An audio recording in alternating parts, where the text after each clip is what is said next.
Hello! I'm actually sitting here, not in a Tesla, in a Renault Zoe, or however you call it. And I'm on the way to the highway just to check out how this works out.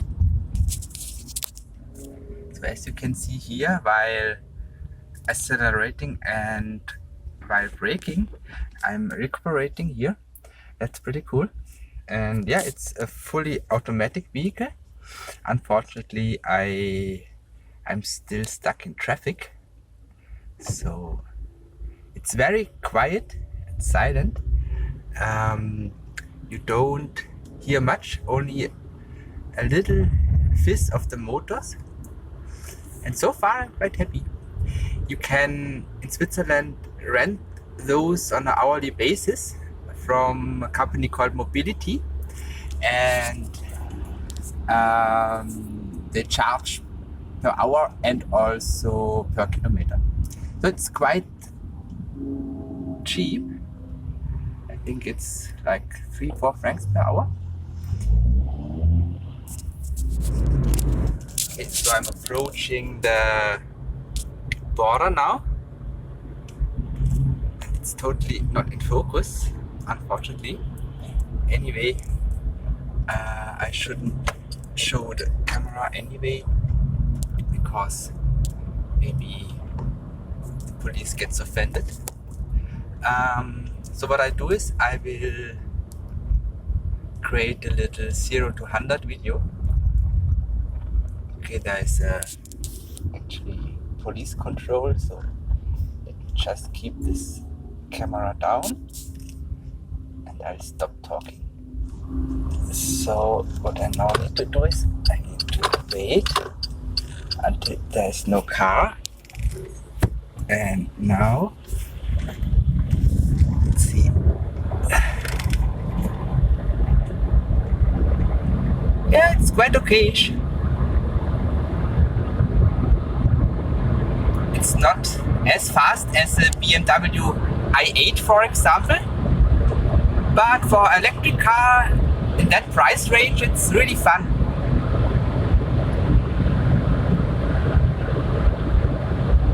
140 kilometers per hour is also not bad.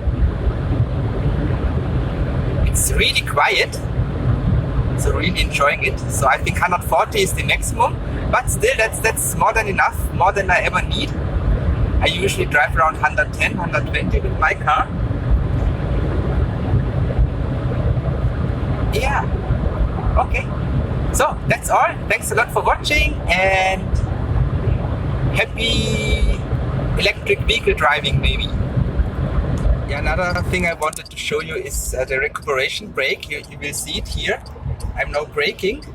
It's actually loading the battery now. That's I mean, you all know that, but it's really cool. I guess a Tesla is a bit more agile, but again, for that price point, it's really fun. No? You get those cars used here in Switzerland for around 6K. You have to rent the battery, but that's always a good idea, because then, so let's actually have a look at the recuperation brake again. So I'm accelerating, and now I really should brake, and you see here it's actually charging the battery while braking. That's really cool, no? Yeah, so if you rent the battery, they replace it. In Switzerland it's 80 bucks per month, and they replace it if it's less than 80% of capacity for free. And also here you see the range is 234 kilometers. It was 244 when I was just leaving the parking lot fully charged. And the new version of the Zoe has, I think, a range of more than 400 kilometers. And I think for 2 or 3K, Renault also upgrades the battery to the latest one. And that's always a good idea, because battery technology is rapidly changing at the moment. So if you rent a battery, it's a bit more safe, in my opinion. Okay, enough. You actually have no clue how fast you are going, because it's so calm, the car. It's a bit dangerous. think that's something you get used to. Yeah, and again, this recuperation brake really makes sense now. You're not wasting energy. So that was it, my drive with the Renault Zoe. Just have a look inside. It looks like a normal motor. There seems to be some air thing, but actually here down you see that's an electric motor, and there's still a 12-volt battery, and somewhere there should be an inverter, but I haven't seen it so far. Maybe it is here at the bottom, and I guess that's for cooling. Okay, so now I have to charge it.